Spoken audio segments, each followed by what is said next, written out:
السلام عليكم ورحمة الله وبركاته. بسم الله الرحمن الرحيم. الحمد لله رب العالمين. الصلاة والسلام على أشرف المرسلين وعلى آله وصحبه أجمعين. പ്രിയപ്പെട്ട ശ്രോതാക്കളെ, ഖബസുന്നൂറിൻ്റെ ആദ്യത്തെ എപ്പിസോഡിലേക്ക് എല്ലാവർക്കും സ്വാഗതം. സാധാരണക്കാരായ ആർക്കും ഇസ്ലാമിക വിജ്ഞാനീയങ്ങൾ പങ്കുവെക്കാൻ വേണ്ടി ഒരുപറ്റം സുന്നി കൂട്ടായ്മകളിലൂടെ രൂപം കൊണ്ട ഒരു ഓൺലൈൻ പ്ലാറ്റ്ഫോമാണ് ഖബസുന്നൂർ. വിവിധ ഇസ്ലാമിക വിഷയങ്ങൾ, ഫിഖ്ഹ്, അഖ്ലാഖ്, അഖീദ, ഇസ്ലാമിക് സൈക്കോളജി തുടങ്ങി പല വിഷയങ്ങളിലുള്ള ക്ലാസ്സുകളാണ് നമ്മൾ ഈ ഓൺലൈൻ പ്ലാറ്റ്ഫോമിൽ കൊടുക്കാൻ വേണ്ടി ഉദ്ദേശിക്കുന്നത്. ഈ ഗ്രൂപ്പിൻ്റെ ലിങ്ക് ഈ വീഡിയോയുടെ താഴെ വീഡിയോടൊപ്പം ചേർക്കാൻ ഉദ്ദേശിക്കുന്നുണ്ട്. താല്പര്യമുള്ള ആളുകൾക്ക് ലിങ്ക് ഉപയോഗിച്ച് നമ്മുടെ ഖബസുന്നൂറിൻ്റെ ഗ്രൂപ്പിൽ ജോയിൻ ചെയ്യാവുന്നതാണ്. ഇന്നത്തെ എപ്പിസോഡിൽ നമ്മൾ ചർച്ച ചെയ്യാൻ ഉദ്ദേശിക്കുന്നത് അഖീദയുമായി ബന്ധപ്പെട്ട ഇസ്ലാമിക് ബിലീഫ് സിസ്റ്റം, വിശ്വാസപരമായ കാര്യങ്ങളെ സംബന്ധിച്ചുള്ള ചെറിയൊരു ചർച്ചയാണ്. അള്ളാഹുവിനെ പറ്റി തന്നെ സംശയിച്ച് നിൽക്കുന്ന ആളുകൾക്ക് നമ്മൾ മറ്റു ഇസ്ലാമിക വിജ്ഞാനീയങ്ങൾ പകർന്നു കൊടുക്കുന്നതിൽ, ഫിഖ്ഹായാലും അഖ്ലാഖായാലും മറ്റു വിഷയങ്ങളൊക്കെ ചർച്ച ചെയ്യുന്നതിൽ അർത്ഥമില്ല. അതുകൊണ്ടാണ് ആദ്യം തന്നെ നമ്മൾ ഈ ഒരു വിഷയം സെലക്ട് ചെയ്തിട്ടുള്ളത്. ആദ്യമായി പറയാനുള്ളത്, ഈ വീഡിയോ കുറച്ച് ലെങ്തി ആയിരിക്കും, കുറച്ച് നീളമുള്ള വീഡിയോ ആയിരിക്കും. വിശ്വാസപരമായ വിഷയങ്ങൾ ചർച്ച ചെയ്യുമ്പോൾ അതിൻ്റെ ഒരു തുടർച്ച നഷ്ടപ്പെടാതിരിക്കാൻ വേണ്ടി മാത്രമാണ് അങ്ങനെ ചെയ്യുന്നത്.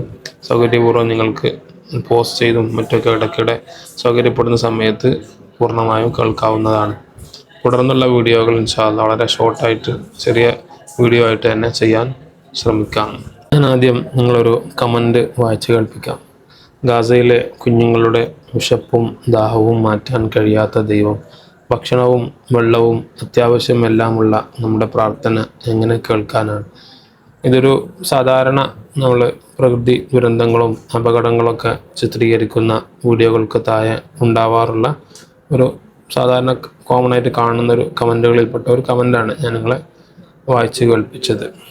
സാധാരണക്കാരായ പലരും ഇതുപോലെയുള്ള ദൈവം ഉണ്ടോ, ദൈവം ഉണ്ടെങ്കിൽ തന്നെ അവൻ നീതിമാനാണോ, എന്തുകൊണ്ടാണ് സൃഷ്ടാവ് ഉണ്ട് എങ്കിൽ അവൻ ചിലരെ പാവങ്ങളായിട്ടും ചിലരെ ധനികരായിട്ടൊക്കെ സൃഷ്ടിച്ചിട്ടുള്ളത്, എന്തുകൊണ്ടാണ് സൃഷ്ടാവ് ഉണ്ടെങ്കിൽ നമുക്ക് അവനെ കാണാൻ പറ്റാത്തത്, ഈ പ്രപഞ്ചത്തിന് അതിൻ്റെ വിശാലമായിട്ടുള്ള അതിൻ്റെ ഓരോ സംവിധാനങ്ങൾക്കും പിന്നിൽ ദൈവമുണ്ട് എന്ന് നിങ്ങൾ പറയുന്നെങ്കിൽ അതിന് യുക്തിപരമായി എന്ത് തെളിവുകളാണ് ഉള്ളത്, തുടങ്ങി ഏതാനും ചില കാര്യങ്ങൾ നമുക്ക് ഈ വീഡിയോയിൽ നിന്ന് പരിശോധിച്ച് നോക്കാം.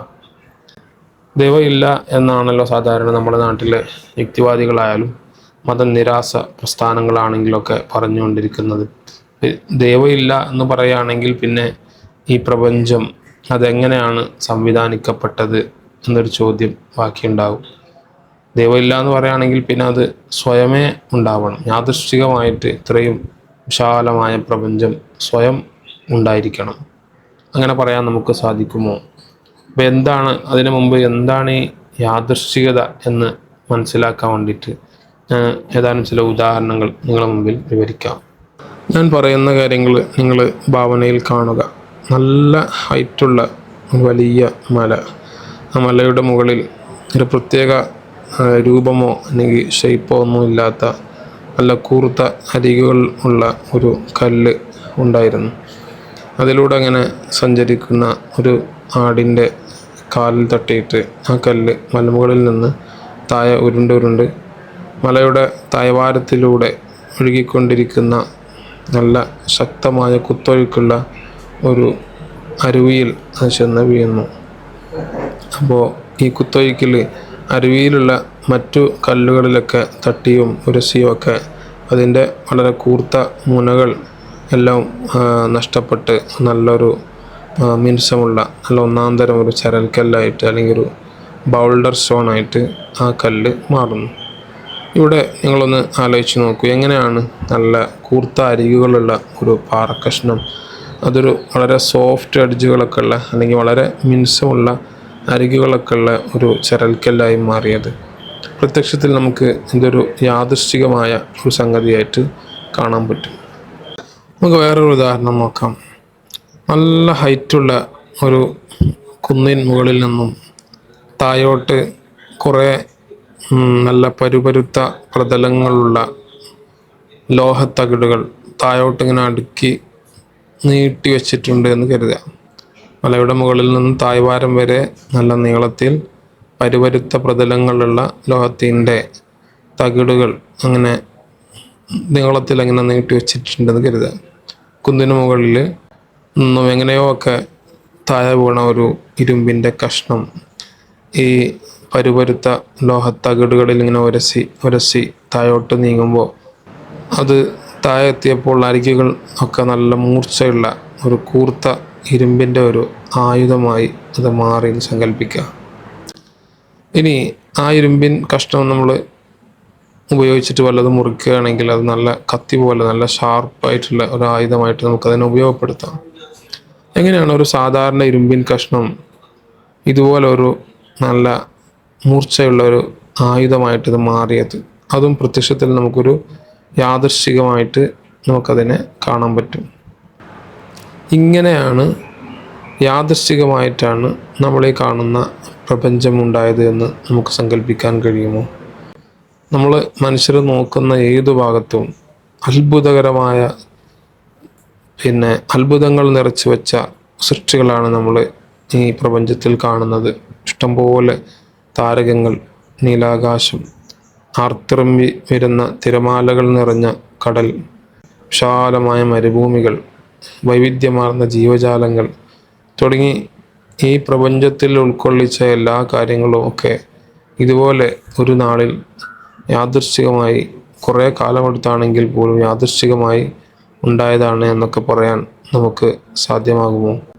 ഇവിടെ ഒരു കാര്യം സിമ്പിളായി നമ്മളെ മനസ്സിലാക്കാനുള്ളത്, ഇവിടെ ക്രിയേറ്റ് ചെയ്യപ്പെടുന്ന അല്ലെങ്കിൽ നിർമ്മിക്കപ്പെടുന്ന വസ്തുവിൻ്റെ സങ്കീർണത കൂടും തോറും ഈ യാദൃശ്ചികവാദം തീർത്തും നടക്കാത്തതാണെന്ന് നമ്മുടെ കോമൺ ലോജിക്ക് കൊണ്ട്, സാധാരണ ബുദ്ധി കൊണ്ട് തന്നെ നമുക്ക് മനസ്സിലാക്കാൻ പറ്റും. നമ്മൾ നേരത്തെ പറഞ്ഞ ചരൽക്കല്ലുകളും ഇരുമ്പിൻ്റെ ആയുധമൊക്കെ അവിടെ നിൽക്കട്ടെ. മറ്റൊരു കഥ പറയാം. നിങ്ങൾ ഇപ്പോൾ ഈ വീഡിയോ കണ്ടുകൊണ്ടിരിക്കുന്ന റൂമിൽ നിങ്ങൾക്ക് മുമ്പിൽ ഒരു മേശയുണ്ട് എന്ന് സങ്കല്പിക്കുക. അടുത്ത് ഒരു തുറന്നു വെച്ചൊരു ജനലുമുണ്ട്. ശക്തമായൊരു കൊടുങ്കാറ്റിൽ തുറന്നു വെച്ച നിങ്ങളുടെ ജനലുകൾക്കുള്ളിലൂടെ കുറേ ചിപ്സെറ്റുകളും പിന്നെ ഒരു മെമ്മറി കാർഡും ഏതാനും സിമ്മുകളും ബാറ്ററിയും സ്ക്രീനും ക്യാമറ ലെൻസുകളും എല്ലാം കൂടി ഇങ്ങനെ പറന്നു വന്ന് അവിടെ വട്ടം തിരിഞ്ഞ് ഘനീഭവിച്ച് ആണ് നിങ്ങളിപ്പോൾ ഉപയോഗിച്ചു കൊണ്ടിരിക്കുന്ന വീഡിയോ കാണുന്ന ഫോണും ഉണ്ടായത് എന്ന് ഞാൻ പറഞ്ഞാൽ ഉടനെ നിങ്ങൾ എന്നെ ഭ്രാന്തനാക്കും, ചെറുക്കനാക്കും. എന്താ അങ്ങനെ? കാരണം ഇത്രയും പെർഫെക്റ്റ് ആയൊരു ഉപകരണം എത്ര കാലം എടുത്തിട്ട് സാവകാശം ഉണ്ടായതാണ് എന്ന് പറഞ്ഞാൽ പോലും അത് സ്വയമേ യാദൃശ്ചികമായി ഉണ്ടായി എന്ന് പറഞ്ഞാൽ നമ്മളെ സാധാരണ ബുദ്ധി അതിനെ സമ്മതിക്കില്ല. യാദൃശ്ചികത എന്താണെന്നിപ്പോൾ നിങ്ങൾക്ക് ക്ലിയർ ആയല്ലോ. ഇനി ഈ യാദൃശ്ചികമായി ഉണ്ടാകുന്ന വസ്തുക്കൾക്ക് തന്നെ ഒരു സവിശേഷമായ സ്വഭാവമുണ്ട്. ശൂന്യതയിൽ നിന്നാണോ ഈ സാധനങ്ങളെല്ലാം ഉണ്ടായത്? അല്ല, നേരത്തെ ഉള്ള ഒരു വസ്തുവാണ് മറ്റൊന്നായി മാറുന്നത്. കൃത്യമായ ലക്ഷ്യമൊന്നും വെക്കാതെ, പർപ്പസ്ഫുള്ളി അല്ലാതെ, ഏതെങ്കിലും ഉള്ള ആരോ ചെയ്തു വെച്ച അല്ലെങ്കിൽ ഏതോ ഒരു ആക്ഷനിൽ നിന്നൊക്കെയാണ് ഈ യാദൃശ്ചികമായ കാര്യങ്ങളും ഉണ്ടാവുന്നത്. നേരത്തെ പറഞ്ഞ ഉദാഹരണങ്ങൾ തന്നെ ഓർത്താൽ മനസ്സിലാവും. അവിടെ ഏതെങ്കിലും ഒരു ഫോഴ്സ് അല്ലെങ്കിൽ ഏതെങ്കിലും ഒരു ശക്തി അതിൻ്റെ പിന്നിൽ ഉണ്ടായിട്ടുണ്ടാകും. നേരത്തെ പറഞ്ഞ ചരൽക്കല്ലിൻ്റെ കാര്യം എടുക്കുകയാണെങ്കിൽ മലമുകളിലൂടെ ഇങ്ങനെ നടന്നുകൊണ്ടിരിക്കുന്ന ഒരു ആടിൻ്റെ കാൽ തട്ടിയിട്ടാണ് നമ്മളെ കല്ല് താഴോട്ട് വരുന്നത് പറഞ്ഞല്ലോ. അതുപോലെയുള്ള യാദൃശ്ചികമായി ഉണ്ടാകുന്ന ഈ കാര്യങ്ങൾക്ക് പോലും അതിൻ്റെ പിന്നിലും എന്തെങ്കിലും ഒരു തരത്തിലുള്ള ശക്തിയോ അല്ലെങ്കിൽ ഒരു ഫോഴ്സോ ഒക്കെ ഉണ്ടാവുന്നുണ്ട്. അപ്പോൾ നമുക്ക് മനസ്സിലാക്കാവുന്നത് ശൂന്യതയിൽ നിന്ന് യാദൃശ്ചികമായി പോലും ഒന്നും ഉണ്ടാകുന്നില്ല. ശൂന്യതയിൽ നിന്ന് യാദൃശ്ചികമായി പോലും ഒരു സാധനം ഉണ്ടാകുന്നില്ല. മറിച്ച് ഉള്ള ഒരു വസ്തുവാണ് മറ്റൊന്നായി നമ്മൾ മാറുന്നത്, നമ്മൾ കാണുന്നത്. അപ്പോൾ സ്വാഭാവികമായിട്ടും ഈ പ്രപഞ്ചം അതിന് ഒരു ക്രിയേറ്റർ ഇല്ലാതെ, ഒരു സൃഷ്ടാവില്ലാതെ അത് സ്വയമേ ഉണ്ടാവുക എന്ന് പറയുന്നത് നമ്മുടെ കോമൺ ലോജിക്ക് കൊണ്ട് തന്നെ നമുക്ക് ഉൾക്കൊള്ളാൻ സാധിക്കാത്തതാണ്.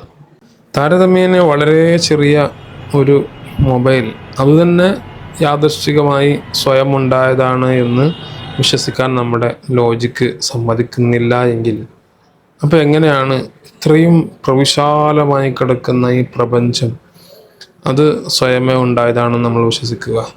ക്രിയേറ്റ് ചെയ്യപ്പെടുന്ന വസ്തു അത് എത്രമാത്രം സങ്കീർണമാകുന്നുവോ അത്രമാത്രം ഈ പറയുന്ന യാദൃശ്ചികവാദം നമുക്ക് അങ്ങോട്ട് ഉൾക്കൊള്ളാൻ സാധിക്കില്ല. നിങ്ങൾ നോക്കൂ, വിവിധമായ ഗ്രഹങ്ങൾ, അവയുടെയൊക്കെ സഞ്ചാരപഥങ്ങൾ, രാപ്പകലുകൾ മാറി മാറി വരുന്നത്, മഴയും വെയിലൊക്കെ ഉണ്ടാകുന്നത്, അതുപോലെ വ്യത്യസ്തമായ കാലാവസ്ഥകൾ, വൈവിധ്യമാർന്ന ജീവജാലങ്ങൾ, ഇങ്ങനെ നോക്കുന്നിടത്തെല്ലാം അത്ഭുതങ്ങൾ മാത്രമാണ് ഈ പ്രപഞ്ചത്തിൽ നമ്മൾ കാണുന്നത്. അപ്പോൾ ഈ പ്രപഞ്ചം സൃഷ്ടിക്കപ്പെട്ടിട്ടുള്ളത് അല്ലെങ്കിൽ സംവിധാനിക്കപ്പെട്ടിട്ടുള്ളത് വളരെ ആസൂത്രിതമായിട്ടാണ്, നന്നായി വെൽ പ്ലാനഡ് ആയിട്ടാണ് അവ പ്രവർത്തിക്കുന്നത് എന്ന് നമുക്ക് അതിലെ ഓരോ ഭാഗവും പരിശോധിക്കുമ്പോൾ മനസ്സിലാകും. നമുക്കതിൻ്റെ ഏതാനും ചില ഉദാഹരണങ്ങളൊക്കെ ഒന്ന് പരിശോധിക്കാം. നമ്മൾ അധിവസിക്കുന്ന ഭൂമിയും സൂര്യനും തമ്മിലുള്ള അകലം നോക്കൂ. മനുഷ്യരുടെ മറ്റു ജീവജാലങ്ങളുടെയൊക്കെ ആവാസ വ്യവസ്ഥക്ക്, പരിതസ്ഥിതിക്കൊക്കെ വളരെ യോജിക്കുന്ന തരത്തിലാണ് അവ തമ്മിലുള്ള, സൂര്യനും ഭൂമിയും തമ്മിലുള്ള അകലം സംവിധാനിക്കപ്പെട്ടിരിക്കുന്നത്. ആ ഡിസ്റ്റൻസ് കുറഞ്ഞു പോയാൽ എന്ത് സംഭവിക്കുമെന്ന് എപ്പോഴെങ്കിലും നിങ്ങൾ ആലോചിച്ചിട്ടുണ്ടോ? ഒരു മെഴുകുതിരി നമ്മളത് തീയിൻ്റെ അടുത്തേക്ക് കൊണ്ടുവരും തോറും വളരെ പെട്ടെന്ന് അത് ഉരുകിത്തീരുന്നത് കാണാൻ പറ്റും. ഇതേപോലെ സൂര്യൻ ഭൂമിയോട് അടുക്കുകയാണെങ്കിൽ, ഇപ്പോൾ ഉള്ളതിനേക്കാൾ ഒരല്പം അടുപ്പം കൂടുകയാണെങ്കിൽ എന്തെല്ലാം സംഭവിക്കാം? നമ്മുടെ ആഗോള താപനം എന്തായാലും വർദ്ധിക്കും. ഓസോൺ പാളികളിൽ വലിയ തോതിൽ വിള്ളലുകൾ വീഴും. അൾട്രാവയലറ്റ് രശ്മികൾ വലിയ അളവിൽ ഭൂമിയിലേക്ക് പതിക്കും. സ്വാഭാവികമായും ഭൂമിയിലെ ചൂട് ക്രമാതീതമായി വർദ്ധിക്കും. ഭൂമിയിലെ ഐസ് മലകളൊക്കെ ഉരുകി കടൽ ജലം വർദ്ധിക്കും. അത് മുഖേന വെള്ളപ്പൊക്കം പല നാടുകളിലും ഉണ്ടാവാൻ സാധ്യതയുണ്ടാകും. വലിയ ഒരു ശതമാനം കരഭാഗമൊക്കെ കടലെടുക്കും. കൃഷിയും മറ്റുമൊക്കെ നശിക്കുകയും ഭക്ഷണങ്ങൾ കിട്ടാതെ മനുഷ്യരും മറ്റു ജീവജാലങ്ങളൊക്കെ മരിച്ചു പോവുകയൊക്കെ ചെയ്യും. ഇനി ഇവ തമ്മിലുള്ള അകലം ഇപ്പോൾ ഉള്ളതിനേക്കാൾ ഒരുപാടേറെ കൂടിയാൽ എന്താണ് സംഭവിക്കുക? സൂര്യനും ഭൂമിയും തമ്മിലുള്ള അകലം ഒരുപാട് അകലം വർദ്ധിക്കുകയാണെങ്കിൽ നമ്മളെ ഭൂമിയിൽ താപനില പാടെ കുറയും. അപ്പോൾ തണുപ്പ് വളരെ ശക്തമാകും. ഇപ്പോൾ തന്നെ സൂര്യവെളിച്ചം കാര്യമായി എത്താത്ത ധ്രുവപ്രദേശങ്ങളിൽ താമസിക്കുന്ന ആളുകൾക്ക് ജീവിക്കാൻ എത്ര പാടുപെടുന്നുണ്ട്. ശരീരത്തിൻ്റെ താപനില നിലനിർത്താൻ വേണ്ടിയിട്ട് കട്ടിയുള്ള മൃഗത്തോലുകൾ പോലെയുള്ള വസ്ത്രങ്ങൾ അവർ ധരിക്കുന്നുണ്ട്. നല്ല കൊഴുപ്പുള്ള ഭക്ഷണം കഴിക്കേണ്ടതുണ്ട്. പിന്നെ വീടിനകത്ത് തന്നെ ഫയർ പ്ലേസുകൾ പോലെയുള്ള ചൂട് പിടിപ്പിക്കാൻ ആവശ്യമായ സാമഗ്രികൾ സ്ഥാപിച്ചിട്ട് കൃത്യമായി ചൂടുണ്ടാക്കണം. റൂഫിന് മുകളിലും പുറത്തൊക്കെയുള്ള ഐസ് പാളികൾ ദൈനംദിന അവരിത് നീക്കം ചെയ്യണം. അങ്ങനെ ഒരുപാട് പ്രയാസപ്പെടുന്നുണ്ട് അവർ ജീവിക്കാൻ. അപ്പോൾ ഇനിയും ഈ ഭൂമിയും സൂര്യനൊക്കെ തമ്മിലുള്ള അകലം വീണ്ടും ഒരുപാട് കൂടിയാൽ എന്താണ് സംഭവിക്കുക? വളരെ ശക്തമായ തണുപ്പ് കാരണം കടലിലെ ജലത്തെ കട്ട പിടിച്ച് അതിലൂടെയുള്ള ഗതാഗതം തന്നെ നിലച്ചു പോകുന്ന ഒരവസ്ഥ ഉണ്ടാകും.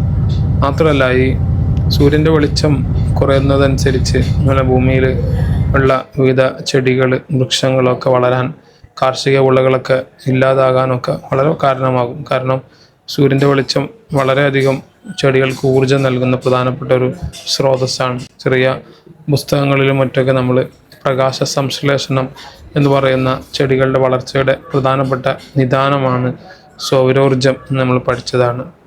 മാത്രമല്ല, ശക്തമായ തണുപ്പ് സഹിക്കാനാകാതെ ഭൂമിയിലുള്ള ജീവജാലങ്ങൾ, മനുഷ്യർ ഒക്കെ വളരെ പെട്ടെന്ന് മരണം പുൽകാനും സാധ്യതയുണ്ട്. കാലാവസ്ഥയിൽ കാര്യമായ വ്യതിയാനങ്ങൾ ഉണ്ടാകാം. ഇങ്ങനെ പല നിലക്കും നമ്മുടെ ഭൂമിയിൽ തണുപ്പ് വർദ്ധിച്ചാൽ, അല്ലെങ്കിൽ സൂര്യനും ഭൂമിയും തമ്മിലുള്ള അകലം ഒരുപാട് വർദ്ധിച്ചാൽ ഒരുപാട് പ്രത്യാഘാതങ്ങൾ നമ്മൾ നേരിടേണ്ടി വരും. അപ്പോൾ ഇതൊക്കെ ഇപ്പോൾ നിലവിൽ നമ്മുടെ ഭൂമിയിൽ നമ്മുടെ പരിതസ്ഥിതിക്കും നമ്മുടെ മനുഷ്യർക്കും മറ്റു ജീവജാലങ്ങൾക്കൊക്കെ ഏറ്റവും അനുയോജ്യമാകുന്ന വിധമാണ് സെറ്റ് ചെയ്യപ്പെട്ടിരിക്കുന്നത്.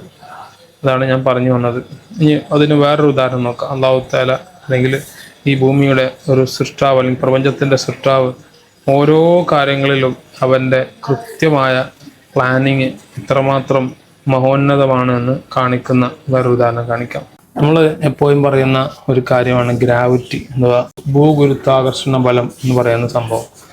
നമ്മുടെ ജീവന് വളരെ സ്യൂട്ടബിൾ ആകുന്ന രീതിയിലാണ് ഈ ഭൂഗുരുത്വാകർഷണ ബലത്തിൻ്റെ കാര്യമെല്ലാം പ്ലാൻ ചെയ്യപ്പെട്ടിട്ടുള്ളത് അല്ലെങ്കിൽ അത് സംവിധാനിക്കപ്പെട്ടിട്ടുള്ളത്. അത് ഇപ്പോൾ ഉള്ളതിനേക്കാളൊക്കെ കൂടിയാൽ, ഭൂഗുരുത്വാകർഷണ ബലം വളരെ ശക്തമായാൽ എന്താ സംഭവിക്കുക? എല്ലാ കാര്യങ്ങൾക്കും എല്ലാത്തിനും ഭാരം വർദ്ധിക്കും. 50 കിലോ ഒക്കെ ഭാരമുള്ള ഒരാൾ ഗ്രാവിറ്റി വളരെയധികം കൂടുകയാണെങ്കിൽ അതിൻ്റെ ഇരട്ടി ഭാരം അവനും ഉണ്ടാവാൻ സാധ്യതയുണ്ട്. അതിൻ്റെ നേരെ ഓപ്പോസിറ്റ് നമ്മൾ പലപ്പോഴും കാണാറുണ്ടല്ലോ. ഗ്രാവിറ്റി കുറയുന്ന സമയത്ത് നമ്മൾ പിന്നെ ഭൂമി വിട്ട് നമ്മൾ ബഹിരാകാശത്തൊക്കെ പോകുന്ന സമയത്ത് ഗ്രാവിറ്റി കുറയുമ്പോൾ മനുഷ്യൻ്റെ ഭാരം വളരെ ചുരുങ്ങി പോകുന്നുണ്ട്. അപ്പോൾ ഗ്രാവിറ്റി കൂടുകയാണെങ്കിൽ സ്വാഭാവികമായിട്ടും മനുഷ്യൻ്റെ ഭാരം ഇരട്ടിയോളം വർദ്ധിക്കാനും ചാൻസ് ഉണ്ട്. മാത്രമല്ല മനുഷ്യർക്ക് മറ്റു ജീവജാലങ്ങൾക്കൊക്കെ നടക്കാനും ചാടാനും ഒക്കെ വളരെയധികം പ്രയാസം ഉണ്ടാകും. നമ്മൾ ഒരു ഇരുമ്പിന് മുകളിൽ ഒരു കാന്തം അങ്ങനെ ഒട്ടിപ്പിടിക്കുന്ന ഒരവസ്ഥ ആലോചിച്ച് നോക്കിയാൽ മതി. അത് ആ കാന്തം അവിടെ നിന്ന് അങ്ങോട്ട് നീങ്ങിപ്പോകണമെങ്കിൽ വല്ലാത്ത പ്രയാസമായിരിക്കും. എന്നതുപോലെ മനുഷ്യർക്കും അവൻ്റെ സഞ്ചാര സ്വാതന്ത്ര്യത്തിനൊക്കെ വളരെ പരിമിതികളുണ്ടാകും. ശരീരത്തിനുള്ളിലൂടെയൊക്കെ നമ്മുടെ ഞരമ്പുകളിലൂടെ ഓടുന്ന രക്തം, ബ്ലഡ് സർക്കുലേഷൻ, അതിനൊക്കെ അത് വളരെയധികം ബാധിക്കാൻ ചാൻസ് ഉണ്ട്. മാത്രമല്ല ഈ ചെടികളൊക്കെ അത് വലുതായി കൂടുതൽ വളരാനൊന്നും സാധ്യതയില്ല. അത് വളരെ അതിൻ്റെ ചെടികളുടെ വളർച്ചയെ മുരടിപ്പിക്കാനായിരിക്കും സാധ്യത കൂടുതലുണ്ടാവുക. മാത്രമല്ല നമ്മുടെ ഈ കാറ്റിൻ്റെ ഒഴുക്കും അതിൻ്റെ പ്രവാഹവും ഒക്കെ അതുമൂലം ഒരുപാട് തടസ്സങ്ങൾ ഉണ്ടാവാനുള്ള സാധ്യതകളുണ്ട്. ഇനി ഈ പറയുന്ന ഭൂഗുരുത്വാകർഷണ ബലം ഇപ്പോൾ ഉള്ളതിനേക്കാൾ ഒരുപാട് കുറഞ്ഞു പോയാൽ എന്താ സംഭവിക്കുക? അതും നമ്മുടെ പരിതസ്ഥിതിക്ക് ഒരുപാട് ദോഷങ്ങളുണ്ടാക്കും. കാരണം നമ്മുടെയൊക്കെ ഭാരം, എല്ലാ സാധനങ്ങളുടെയും ഭാരം വളരെയധികം ചുരുങ്ങും. നമ്മൾ ബഹിരാകാശത്തൊക്കെ ഉണ്ടാകുന്ന പോലെ പാറി നടക്കുന്ന ഒരവസ്ഥയാണ് ഉണ്ടാവുക. സ്പേസ് സ്റ്റേഷനുകളിൽ പോയിട്ടുള്ള ആസ്ട്രോനറ്റുകൾ അവർ വെള്ളം കുടിക്കുന്നതിനെ സംബന്ധിച്ചൊക്കെ പല വീഡിയോകൾ നമ്മൾ കാണാറുണ്ട്. UAEയുടെ ഒരു ആസ്ട്രോനറ്റായി അറിയപ്പെട്ടിരുന്ന സുൽത്താൻ അൽ നയാദി, അദ്ദേഹം ഒരിക്കൽ ഫേസ്ബുക്കിൽ പങ്കുവച്ച ഒരു വീഡിയോ ഞാൻ നിങ്ങളെ കാണിക്കാം. എങ്ങനെയാണ് സ്പേസിൽ പോയാൽ വെള്ളം കുടിക്കുക എന്നാണ് അദ്ദേഹം അതിൽ ഡെമോൺസ്ട്രേറ്റ് ചെയ്യാൻ ശ്രമിക്കുന്നത്. നിങ്ങൾ നോക്കുക, ഇവിടെ ഇപ്പോൾ ഇതിൽ നമ്മൾ കാണുന്നത് സാധാരണ നിലയിൽ നമ്മൾ ഭൂമിയിലൊക്കെ വെള്ളം കുടിക്കുന്ന അത്ര എളുപ്പമല്ല കാര്യങ്ങൾ. കാരണം അവിടെ നമ്മുടെ ഈ വെള്ളത്തിനൊന്നും ഭാരം വളരെ ഇല്ലാത്തത് കൊണ്ട് അങ്ങനെ അത് പാറി നടക്കുന്ന ഒരവസ്ഥയാണ് ഉണ്ടാവുക. സ്വാഭാവികമായിട്ടും ഗ്രാവിറ്റി വളരെ കുറവുള്ളത് കൊണ്ട് വെള്ളം കുടിക്കുന്നതിന് ഒരുപാട് ബുദ്ധിമുട്ടുകൾ നമ്മൾ ചിലപ്പോൾ സഹിക്കേണ്ടി വരും. നോക്കൂ, ഈ വീഡിയോയിൽ അദ്ദേഹം കാണിക്കുന്നുണ്ട് നേരിട്ട് വെള്ളം കുടിക്കാൻ കഴിയാത്തത് കൊണ്ട് അദ്ദേഹം വളരെ സാഹസപ്പെട്ട് വെള്ളം കുടിക്കുന്നതാണ് ഈ വീഡിയോയിൽ അദ്ദേഹം ചിത്രീകരിക്കുന്നത്. ഞാൻ പറഞ്ഞു വരുന്നത്, ഈ ഭൂഗുരുത്വാകർഷണ ബലം ഒരുപാട് കുറയുന്നത് കൊണ്ടും ഇതുപോലെയുള്ള പ്രശ്നങ്ങൾ സാധാരണയായിട്ട് ഉണ്ടാവാറുണ്ട്. മറ്റൊരു പ്രധാന പ്രശ്നമാണ് ഇത്തരം ഒരു സാഹചര്യം നമ്മൾ നേരിടേണ്ടി വരികയാണെങ്കിൽ നമ്മുടെ ശരീരത്തിൻ്റെ സന്ധികൾക്കും എല്ലുകൾക്കും പേശികൾക്കൊക്കെ വളരെ അധികം ബലം കുറയും എന്നുള്ളത്. കാരണം നമ്മൾ ഈ ഭൂഗുരുത്വാകർഷണ ബലം, ഗ്രാവിറ്റി വളരെ കുറഞ്ഞ പ്രദേശങ്ങളിലാണ് താമസിക്കുന്നതെങ്കിൽ അവിടെ നമ്മൾ കൂടുതൽ എഫേർട്ടൊന്നും ഇല്ലാതെ, കൂടുതൽ അധ്വാനിക്കാതെ തന്നെ നമുക്കിങ്ങനെ പാറി നടക്കാൻ കഴിയും. അപ്പോൾ നമ്മൾ കൂടുതലായിട്ട് ഈ സന്ധികളുടെയും മറ്റൊക്കെ കാര്യങ്ങൾ നമ്മൾ ഉപയോഗിക്കേണ്ട ഒരു സാഹചര്യം ഉണ്ടാകുന്നില്ല.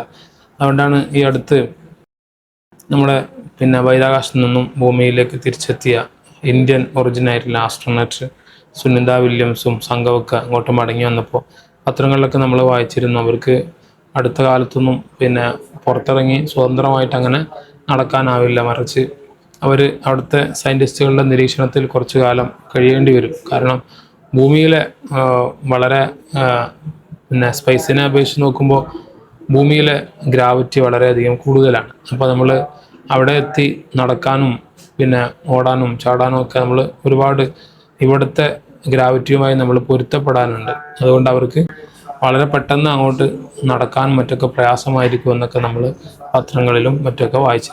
ഗ്രാവിറ്റി അല്ലാതെ കുറഞ്ഞാലുണ്ടാകുന്ന മറ്റൊരു പ്രധാന പ്രശ്നം നമ്മുടെ ശ്വസനവായു ഓക്സിജൻ്റെ ലെവൽ ഇല്ലാതെ കുറഞ്ഞു പോകുന്നുള്ളതാണ്. കാരണം നമ്മളെ ഈ ഭൂമിക്ക് ചുറ്റും അതിൻ്റെ അറ്റ്മോസ്ഫിയർ അന്തരീക്ഷം അതിനെ ഭൂമിക്ക് ചുറ്റും പിടിച്ചു നിർത്തുന്നതിൽ ഗ്രാവിറ്റിക്കും ചെറുതല്ലാത്ത പങ്കുണ്ട്. ഇപ്പോൾ നമ്മുടെ ഓക്സിജൻ അടക്കം ഉൾക്കൊള്ളുന്ന നമ്മുടെ എയറിനെ അതിലെ ഗ്രാവിറ്റി ദുർബലമാകുന്ന സമയത്ത് അതിനെ സ്ട്രോങ് ആയിട്ട് പിടിച്ച് നിർത്തുന്നതിനുള്ള ശേഷി നഷ്ടപ്പെടുകയും അങ്ങനെ ഓക്സിജൻ്റെ ലെവല് കുറയുകയും ചെയ്യും എന്നുള്ളതാണ് മറ്റൊരു കാര്യം. അതുപോലെ ഭൂമിയിലെ മരങ്ങളും മറ്റൊക്കെ വലിയ തോതിൽ ഉയർന്ന് വളരാം, ഒരു പക്ഷെ അങ്ങനെ ഉണ്ടാവാനുള്ള ചാൻസ് ഉണ്ട്.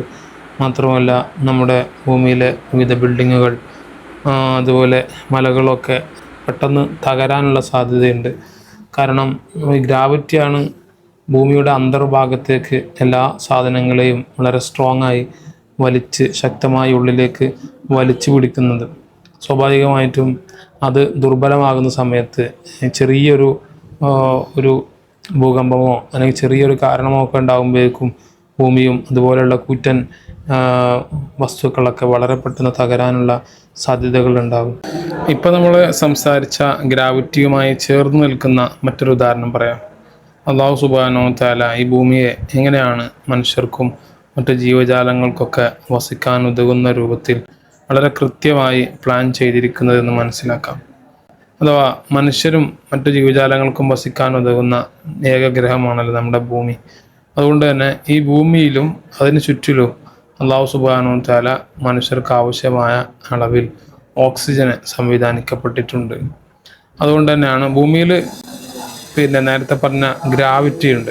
ഗ്രാവിറ്റി ഉള്ളത് കൊണ്ട് അവിടെ സ്വാഭാവികമായി ചെടികൾ ധാരാളമായി വളരും. ചെടികളിലൂടെ നമുക്ക് ധാരാളം ഓക്സിജൻ ലഭിക്കുന്നുണ്ട്. നമ്മളെന്നും ഭൂമിയുടെ ശ്വാസകോശം എന്നൊക്കെ അറിയപ്പെടുന്ന ആമസോൺ മഴക്കാടുകൾ ഒക്കെ ധാരാളമായി വളരുന്നത് അവിടെ ഈ പറയുന്ന നമുക്ക് മനുഷ്യർക്ക് ആവശ്യമായ ഓക്സിജൻ ധാരാളം നൽകാൻ ഒരു കാരണമാകുന്നുണ്ട്. അപ്പോൾ ചുരുക്കത്തിൽ പറഞ്ഞാൽ നമ്മുടെ ഓക്സിജൻ്റെ അളവും ഇതിന് വലിയൊരു ഉദാഹരണമാണ്.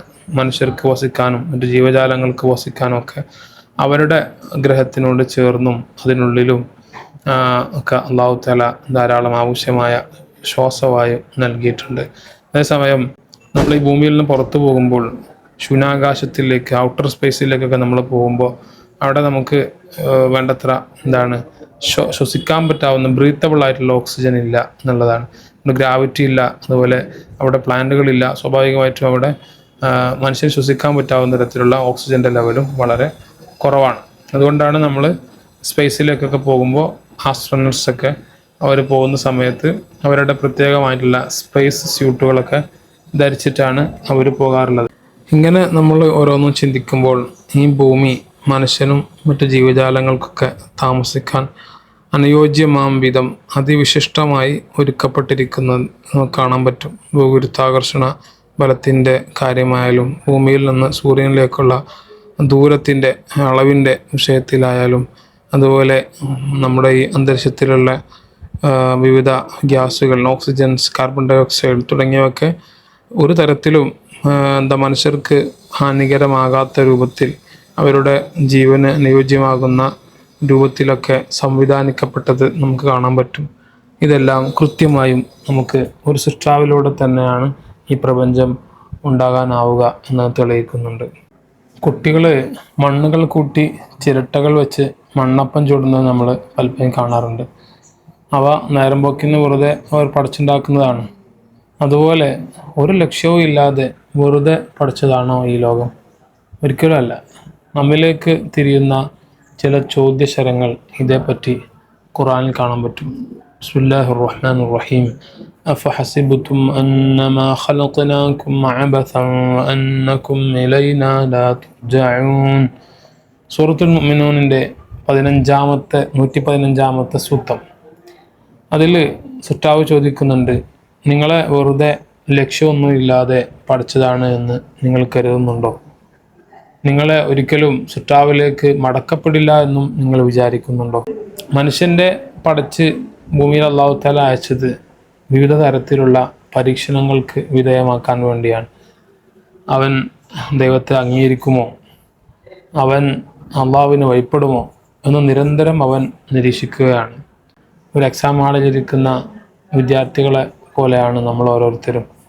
ആരോഗ്യവും സമ്പത്തും ഒക്കെ നൽകിയും രോഗവും ദാരിദ്ര്യമൊക്കെ തന്നും അവൻ നമ്മളെ മാറി മാറി പരീക്ഷിച്ചുകൊണ്ടേയിരിക്കുകയാണ്. നമ്മൾ മനസ്സിലാക്കേണ്ടത് മനുഷ്യൻ്റെ അറിവ് വളരെ പരിമിതമാണ് എന്നുള്ളതാണ്. നമ്മൾ അഹങ്കാരികളാവരുത്. നമ്മൾ എത്ര ശാസ്ത്രീയമായ പുരോഗതികളും കണ്ടുപിടുത്തങ്ങളൊക്കെ കണ്ടെത്തിയാൽ പോലും സർവശക്തനായ സൃഷ്ടാവിൻ്റെ അറിവിൻ്റെ മുമ്പിൽ നമ്മൾ വളരെ നിസ്സാരരായ ആളുകൾ മാത്രമാണ്. ഈ ക്ലാസ് നിങ്ങൾ കേട്ടുകൊണ്ടിരിക്കുന്ന റൂമിൻ്റെ ഒരു 4 ചുവരുകൾക്കപ്പുറത്തുള്ള നടക്കുന്ന കാര്യങ്ങൾ പോലും, അദൃശ്യ കാര്യങ്ങൾ പോലും സാധാരണ മനുഷ്യർ എന്ന നിലയിൽ നമുക്കറിയില്ല. കടലിലോ മരുഭൂമിയിലോ ആകട്ടെ, എവിടെയായാലും ശരി, നമ്മൾ ജീവിക്കുന്ന ഒരു 4 മീറ്റർ ചുറ്റളവിൽ നടക്കുന്ന കാര്യങ്ങൾ പോലും അറിയാനും മനസ്സിലാക്കാനും നമുക്ക് സാധിക്കുന്നില്ല. നമ്മുടെ ചുറ്റുഭാഗമുള്ള വിവിധ ജീവജാലങ്ങൾ സൂക്ഷ്മമായി നഗ്നനേത്രങ്ങൾ കൊണ്ട് പോലും കാണാനാകാത്ത രൂപത്തിലുള്ള ജീവികളെ നമുക്ക് അറിയില്ല. അവയുടെ ജീവിതമോ അവയുടെ ഭക്ഷണ വ്യവസ്ഥയോ അവരുടെ ശ്വസന വ്യവസ്ഥയോ ഒന്നും നമുക്ക് യാതൊരു ധാരണയും ഇല്ല. ഭൂമിയിൽ നിന്നും മനുഷ്യനുണ്ടാക്കിയ നാസയുടെയോ സ്പേസ് എക്സിൻ്റെയോ ഒക്കെ ബഹിരാകാശ പേടകത്തിലേറി ബഹിരാകാശത്ത് നിലയുറപ്പിച്ച് നിൽക്കുന്ന സ്പേസ് സ്റ്റേഷനുകളിൽ നമ്മൾ ഇവിടെ നിന്ന് കൊണ്ടുപോകുന്ന വാഹനങ്ങൾ ഡോക്ക് ചെയ്യുന്നത് കൊണ്ടോ, അല്ലെങ്കിൽ ഈ ബഹിരാകാശ പേടകത്തിൽ നിന്ന് അവിടെയുള്ള ബഹിരാകാശ സഞ്ചാരികളെ ഭൂമിയിൽ തിരിച്ച് കൊണ്ടുവരുന്നത് കൊണ്ടോ ഒന്നും ഈ ഉലകത്തിന് ഒരു സൃഷ്ടാവ് വേണ്ട എന്ന് വരുമോ? ഈ അടുത്ത് തന്നെ നമ്മളെ അറിയപ്പെട്ട ബഹിരാകാശ സഞ്ചാരികളായ സുനിത വില്യംസും ഗോർബച്ചേവും ഒക്കെ ഭൂമിയിലേക്ക് തിരിച്ചെത്തിയപ്പോൾ ദൈവം തോറ്റു, ശാസ്ത്രം ജയിച്ചു എന്നൊക്കെ കമൻ്റ് ഇടുന്ന ചില ആളുകളുണ്ട്. അവരറിയേണ്ടത് നമ്മളിപ്പോഴും ആകെ ചെയ്തത് നമ്മുടെ വീട്ടിൽ നിന്ന് ഒന്ന് പുറത്ത് കടക്കുക മാത്രമാണ്. ശാസ്ത്രീയമായ നേട്ടങ്ങളെ ചെറുതായി കാണുകയല്ല. ചില യാഥാർത്ഥ്യങ്ങൾ നമ്മൾ ഇനിയും മനസ്സിലാക്കേണ്ടതുണ്ട്.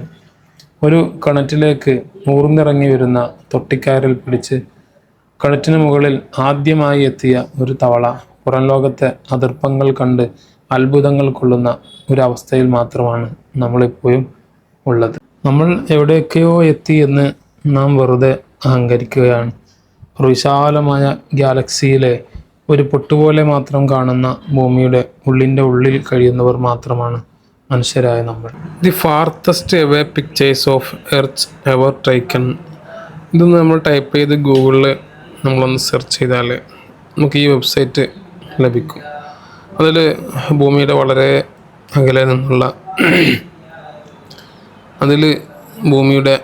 അകലെ നിന്നുള്ള പല ചിത്രങ്ങളും കാണാൻ പറ്റും. അതിൽ ഒരു രസകരമായ കാര്യം പറയുന്നുണ്ട്. നാസയുടെ ഓരോ ദൗത്യങ്ങളിലും അവരുടെ എക്സ്പ്ലോറേഷൻ റോബോട്ടുകളോട് ഓരോരു കാര്യം നിർദ്ദേശിക്കാറുണ്ട്. ഭൂമി വിട്ട് ചൊവ്വയിലേക്കോ ബുധനിലേക്കോ ഒക്കെ അയക്കുന്ന ഇത്തരം റോബോട്ടുകളോട് തിരിഞ്ഞ് ഭൂമിയുടെ ഒരു ചിത്രം പകർത്തി അയക്കാൻ അവർ ഇടയ്ക്കിടെ സജസ്റ്റ് ചെയ്യാറുണ്ട് എന്ന് നാസയുടെ ഫോർമർ ചീഫ് ഹിസ്റ്റോറിയനായിരുന്ന ബിൽ ബാരി പങ്കുവെക്കുന്നുണ്ട്. ഭൂമി അടക്കമുള്ള ഗ്രഹങ്ങളെ വെറും ചില കുത്തുകൾ മാത്രമായിട്ടാണ് നമുക്ക് ആ ഫോട്ടോകളിൽ കാണാനാകും.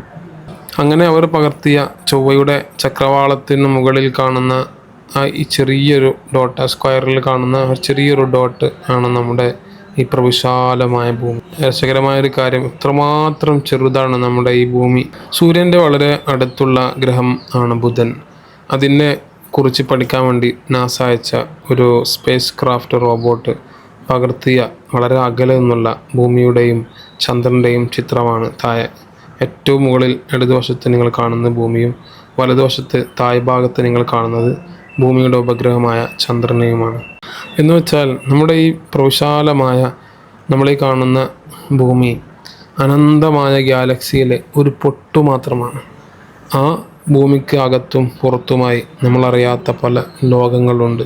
അതിലെ കൊച്ചു കൊച്ചു ഗവേഷണങ്ങൾ നടത്തി വല്ലതും കണ്ടുപിടിക്കുമ്പോഴേക്കും ഈ അഹങ്കാരം മൂത്ത് നമ്മൾ എല്ലാം കീഴടക്കി എന്ന് കരുതുന്നത് എത്ര അസംബന്ധമാണ്. ഒരു മരക്കസേരയുടെ വിവിധ തടിക്കഷ്ണങ്ങൾക്കിടയിൽ കൂടുകൂട്ടിയ ഉറുമ്പ് ഒരു ദിവസം പുറത്തിറങ്ങി നടന്ന് കുറച്ചകലെ നിന്ന് ആ കസേരയുടെ വലിപ്പവും ഘടനയും ഡിസൈനുമൊക്കെ നോക്കി പഠിച്ചു മനസ്സിലാക്കി.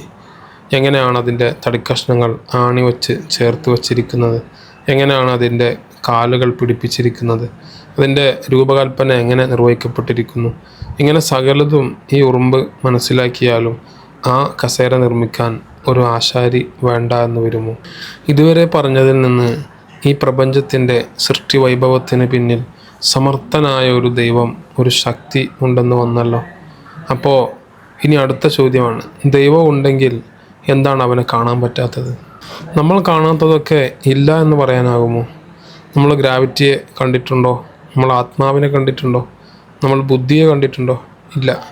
പക്ഷെ അതിൻ്റെ വ്യക്തമായ അടയാളങ്ങൾ കാണുന്നത് കൊണ്ട് നമ്മൾ ഇവയെല്ലാം ഉണ്ട് എന്ന് വിശ്വസിക്കുന്നു. അതുപോലെ സർവശക്തനായ ദൈവത്തെ നമ്മൾ കാണുന്നില്ല.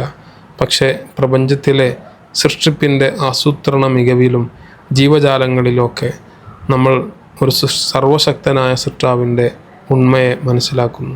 ഉദാഹരണം പറഞ്ഞാൽ, നയന മനോഹരമായ ഒരു കൊട്ടാരം, നിങ്ങളതിനെ കാണുന്ന സമയത്ത് ഒരുപക്ഷെ അതിൻ്റെ എൻജിനീയറെ നിങ്ങൾ കണ്ടോളണമെന്നില്ല. പക്ഷെ എങ്കിലും അതിൻ്റെ നിർമ്മാണത്തിന് പിന്നിൽ ഒരു വിദഗ്ധനായ എൻജിനീയർ ഉണ്ടായിരിക്കുമെന്ന് നിങ്ങൾക്കറിയാം. പിന്നെ വരുന്നൊരു ചോദ്യം, ദൈവം ഉണ്ടെങ്കിൽ എന്താണ് ഇവിടെ ഈ ഭൂമിയിൽ നീതി ആർക്കും ലഭിക്കാത്തത്? വീഡിയോയുടെ തുടക്കത്തിൽ ഞാനൊരു കമൻറ്റ് നിങ്ങളെ കാണിച്ചിരുന്നു. ദൈവം ഉണ്ടെങ്കിൽ കുറേ പാവങ്ങൾ പട്ടിണി കിടക്കുന്നത് എന്തുകൊണ്ടാണ്? കുഞ്ഞുങ്ങൾ പലപ്പോഴും കൊല്ലപ്പെടുന്നത് എന്തുകൊണ്ടാണ്? ദൈവത്തിന് അവരെ രക്ഷിച്ചൂടെ? സമത്വമാണോ ഈ നീതി എന്ന് പറയുന്നത്?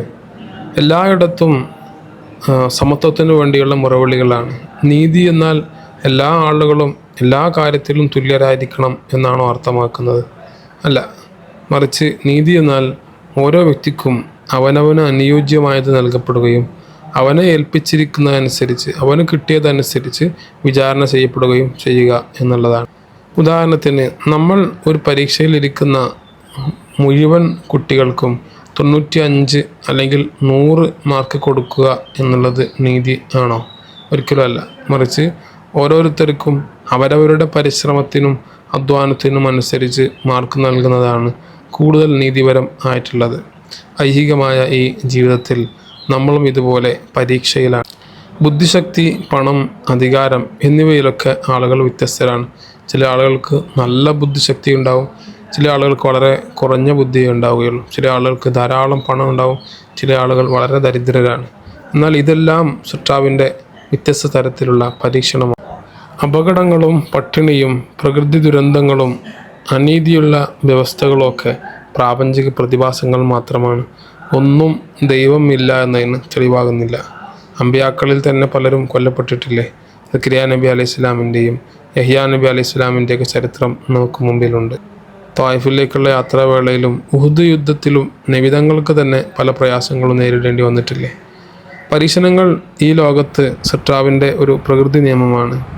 അവകളിൽ ക്ഷമിച്ച് നിൽക്കുന്നവർക്ക് അവൻ പരലോകത്ത് വലിയ പ്രതിഫലം നൽകും. ഒരാൾ നല്ല ക്ഷമയുള്ളവനാണെന്ന് ചിലപ്പോൾ അവകാശപ്പെട്ടേക്കാം. എന്നാൽ ആപത്ത് വരുമ്പോൾ മാത്രമേ അയാളുടെ ആ വാക്കിലെ ആത്മാർത്ഥത നമുക്ക് മനസ്സിലാകൂ. അതുപോലെ ഒരു വിശ്വാസിയുടെ ഇസ്ലാമിക വിശ്വാസത്തിലെ ആത്മാർത്ഥത അവൻ്റെ സമ്പത്ത്, ആരോഗ്യം, കുടുംബം തുടങ്ങി പലതിലും പരീക്ഷിക്കുമ്പോൾ മാത്രമാണ് മനസ്സിലാകാനാവൂ. അക്കാര്യം അല്ലാഹു സുബ്ഹാനഹു വ തആല തന്നെ സൂറത്തുൽ അൻകബൂത്തിൽ പരാമർശിക്കുന്നുണ്ട്. ബിസ്മില്ലാഹിർ റഹ്മാനിർ റഹീം. അഹസിബന്നാസു അൻ യുത്റകൂ അൻ യഖൂലൂ ആമന്നാ വഹും ലാ യുഫ്തനൂൻ. ഞാൻ മുസ്ലിമാണ്, വിശ്വാസിയാണ് എന്ന കേവല വാക്കുകൊണ്ട് അവരെ പരീക്ഷിക്കാതെ വെറുതെ വിട്ടേക്കുമെന്ന് ജനങ്ങൾ ചിന്തിക്കുന്നുണ്ടോ? സൃഷ്ടാവിൻ്റെ പരീക്ഷണങ്ങൾ ഐഹിക ജീവിതത്തിൻ്റെ ഒരു ഭാഗമാണ്. ശരീരം, സമ്പത്ത്, ഭക്ഷണം, സുരക്ഷ, കൃഷി തുടങ്ങി പല കാര്യങ്ങളിലും മാറി മാറി അവൻ പരീക്ഷണങ്ങൾ നടത്തും. അതെല്ലാം ക്ഷമയോടെ നേരിടുന്നവർക്കാണ് വിജയം. സൂറത്തുൽ ബഖറയിലെ 155-ാമത്തെ സൂക്തം വിശുദ്ധ ഖുർആനിൽ കാണാം. ബിസ്മില്ലാഹിർ റഹ്മാനിർ റഹീം. وَلَنَبْلُوَنَّكُمْ بِشَيْءٍ مِّنَ الْخَوْفِ وَالْجُوعِ وَنَقْصٍ مِّنَ الْأَمْوَالِ وَالْأَنفُسِ وَالثَّمَرَاتِ وَبَشِّرِ الصَّابِرِينَ. വിശുദ്ധ ഖുർആനിൽ അല്ലാഹു സുബ്ഹാനഹു വ തആല പറയുന്നു, നിശ്ചയം ഓ മനുഷ്യരെ ഞാൻ നിങ്ങളെ പരീക്ഷിക്കുക തന്നെ ചെയ്യും. ബിശൈഇൻ മിനൽ ഖൗഫി വൽ ജൂഇ, നിങ്ങൾക്ക് പലപ്പോഴും പല സാഹചര്യങ്ങളിലും പലതിനോടുമുള്ള പേടി തന്നുകൊണ്ടും വിശപ്പ് നൽകിക്കൊണ്ടൊക്കെ അല്ലാഹു തആല പരീക്ഷിക്കും. താഴെ പറയുന്ന എല്ലാ കാര്യങ്ങളും കൊണ്ട് ഒരാളെ പരീക്ഷിക്കുമെന്നല്ല, വ്യത്യസ്തമായ രൂപത്തിൽ അതിൽ നിന്നും ചെറിയ സംഗതികൾ നൽകിക്കൊണ്ടായിരിക്കും പരീക്ഷണങ്ങൾ ചിലപ്പോൾ ഉണ്ടാവുക. ബിശൈഇൻ മിനൽ ഖൗഫി എന്നുകൊണ്ട് ഉദ്ദേശിക്കുന്നത് തന്നെ ചില കാര്യങ്ങൾ കൊടുത്തുകൊണ്ട് അവരെ പരീക്ഷിക്കുന്നതല്ല, എല്ലാ കാര്യങ്ങളും കൊടുത്ത് പരീക്ഷിക്കുന്നുള്ളതല്ല. ചിലപ്പോൾ നിങ്ങൾക്ക് ഭരണാധികാരികളോടുള്ള പേടിയാവാം, ശത്രുക്കളോടുള്ള പേടിയാവാം, അതുപോലെ വിശപ്പ് നൽകിക്കൊണ്ടാവാം. വനഖ്സും മിനൽ അംവാലി വൽ അൻഫുസി വസ്സമറാത്ത്, അതുപോലെ ചിലപ്പോൾ നിങ്ങൾക്ക് നിങ്ങളുടെ പണത്തിലുള്ള നഷ്ടങ്ങൾ കൊണ്ടാവാം, നിങ്ങളുടെ ശരീരത്തിലുണ്ടാവുന്ന ആരുടെയെങ്കിലും മരണം കൊണ്ടോ ആരുടെയെങ്കിലും കൊലപാതകം കൊണ്ടോ ഒക്കെ ഉള്ള പരീക്ഷണങ്ങളാവാം. വസ്സമറാത്ത്, അതുപോലെ കൃഷികളുടെ കാർഷിക വിളകളുടെ വിഷയത്തിൽ ഉള്ള പല പരീക്ഷണങ്ങളുണ്ടാവാം. ചിലപ്പോൾ വിളകൾ തീരെ ലഭിക്കാത്ത പ്രശ്നങ്ങളുണ്ടാവാം, അല്ലെങ്കിൽ കാലവർഷക്കെടുതികൾ കൊണ്ടാവാം. പല തരത്തിലും അല്ലാഹു തആല മനുഷ്യരെ പരീക്ഷിക്കും. അതിലൊക്കെ വിജയിക്കുന്നത് ക്ഷമാശീലരായ ആളുകൾ മാത്രമാണ്. ബശ്ശിരി സ്വാബിരീൻ എന്ന് പറയുന്നത് ഇത്തരം മുസീബത്തുകളെയൊക്കെ അങ്ങേയറ്റം ക്ഷമയോടെ നേരിടുന്നവർക്കാണ് വലിയ പ്രതിഫലമുള്ളത്. നല്ല എയർ കണ്ടീഷൻ്റെ ശീതളിമയിൽ മിനുമിനുത്ത സോഫയിലിരുന്ന് നമ്മൾ പട്ടിണി കിടക്കുന്ന, അങ്ങേയറ്റം വിഷമിക്കുന്ന ഗാസയിലെ പാവങ്ങളെ പറ്റിയൊക്കെ നമ്മൾ ഇടയ്ക്കിടെ ഇങ്ങനെ കമൻ്റ് ഇടുകയാണ്. എന്നാലും എന്തിനായിരിക്കും ഈ ദൈവം വിശ്വാസികളായിട്ടും ഇങ്ങനെ അവരെ ഗാസയിലെ ജനങ്ങളൊക്കെ ഇങ്ങനെ പട്ടിണിക്കിടുന്നത് എന്ന്? ഇത് പറയുന്ന അവനെ സമ്പത്ത് നൽകി സമൃദ്ധി നൽകി അല്ലാഹു തആല പരീക്ഷിച്ചുകൊണ്ടിരിക്കുകയാണ് എന്ന വിവരം അവർ മനസ്സിലാക്കുന്നില്ല. ദാരിദ്ര്യം, രോഗം, ദുരന്തങ്ങൾ ഇവ മാത്രമാണ് പരീക്ഷണങ്ങൾ എന്നാണ് നമ്മൾ പലരും മനസ്സിലാക്കി വച്ചിരിക്കുന്നത്. ഇല്ലായ്മകൾ മാത്രമാണ് പലപ്പോഴും നമ്മൾ പരീക്ഷണങ്ങളായി കാണുന്നത്. അതൊട്ടും ശരിയല്ല. സുരക്ഷിതത്വവും ആരോഗ്യവും സമൃദ്ധിയും അതിനേക്കാൾ ഭീകരമായ വലിയ പരീക്ഷണങ്ങളാണ്. സമ്പത്ത് നൽകിയുള്ള പരീക്ഷണമാണ് ദാരിദ്ര്യം നൽകിയുള്ള പരീക്ഷണത്തെക്കാൾ വലുത്. നബി സല്ലല്ലാഹു അലൈഹി വസല്ലം തങ്ങളെ അല്ലാഹു തആല പലപ്പോഴും പട്ടിണി നൽകിയാണ് പരീക്ഷിച്ചത്. ഖാറൂനെ സമൃദ്ധിയും സമ്പത്തും നൽകിയും. നിമിതങ്ങൾ തന്നെ ഒരിക്കൽ പറയുന്നത് കാണാം, ഇന്ന ലികുല്ലി ഉമ്മത്തിൻ ഫിത്നത്തുൻ ഫിത്നത്തു ഉമ്മത്തി അൽമാൽ, എല്ലാ സമുദായത്തിനും പരീക്ഷണങ്ങളുണ്ട്, എൻ്റെ ഉമ്മത്തിൻ്റെ പരീക്ഷണങ്ങൾ സമ്പത്തിലൂടെയായിരിക്കും. ധാരാളം സമ്പത്ത് നൽകിയും ഉള്ള പരീക്ഷണത്തിലേക്ക് വിരൽ ചൂണ്ടുന്നതാണ് ഈ ഒരു വാചകം. സമൃദ്ധിയും സമ്പത്തും എങ്ങനെയാണ് ദാരിദ്ര്യത്തെക്കാൾ വലിയ പരീക്ഷണമാവുക? അതിന് കാരണം നമ്മുടെ ഐശ്വര്യവും സമൃദ്ധിയും പലപ്പോഴും നമ്മളെ സൃഷ്ടാവിൽ നിന്ന് അകറ്റി മാറ്റി. അതിക്രമവും ആഡംബരവും വർദ്ധിക്കും. ആഖിറം എന്ന ഹിയർ ആഫ്റ്റർ വേൾഡിനെ കുറിച്ച് നമ്മളെ പാടെ മറപ്പിച്ചു കളയും. ചുരുക്കത്തിൽ നമ്മളെല്ലാവരും എക്സാം ഹാളിലാണ്, പരീക്ഷയെ നേരിട്ട് കൊണ്ടേയിരിക്കുകയാണ്. നമുക്ക് മുമ്പിലെ ക്വസ്റ്റ്യൻ പേപ്പറിൽ വളരെ ഈസിയായ ക്വസ്റ്റ്യൻസും ടഫായ ക്വസ്റ്റ്യൻസും ഒക്കെ ഉണ്ട്. അവയെ നമ്മൾ എങ്ങനെ നേരിടുന്നു എന്നതിനനുസരിച്ചാണ് നമ്മുടെ ഭാവി. നന്നായി അധ്വാനിച്ചു പഠിച്ചവർക്ക് വളരെ ഈസിയായിട്ട് ഓരോ ചോദ്യത്തെയും മറികടക്കാനാവും, ഉയർന്ന മാർക്ക് നേടാനാകും. ഒന്നും പഠിക്കാതെ ജോലിയടിച്ച് തമാശയും പറഞ്ഞ് നടന്നവർക്ക് ഒന്നും കഴിഞ്ഞിട്ടുണ്ടാകില്ല. അപ്പോൾ സ്വാഭാവികമായും അവരെ കാത്തിരിക്കുന്നത് പരാജയമായിരിക്കും. ഏതായാലും മരണം വരുമ്പോൾ നമ്മുടെ പരീക്ഷയുടെ അവസാന ബെല്ലായി. ഇനി ഉത്തരപേപ്പർ സമർപ്പിച്ച് റിസൾട്ട് കാത്തിരിക്കാനേ തൽക്കാലം വിധിയുള്ളൂ. അള്ളാഹു എല്ലാവരെയും വിജയികളിൽ ഉൾപ്പെടുത്തട്ടെ. ഖബസുന്നൂറിൻ്റെ അഖീദ എപ്പിസോഡ് 1-ാം ഭാഗം ഇവിടെ പൂർത്തിയാകുന്നു. അസ്സലാമു അലൈക്കും വറഹ്മത്തുള്ളാഹി വബറകാതുഹു.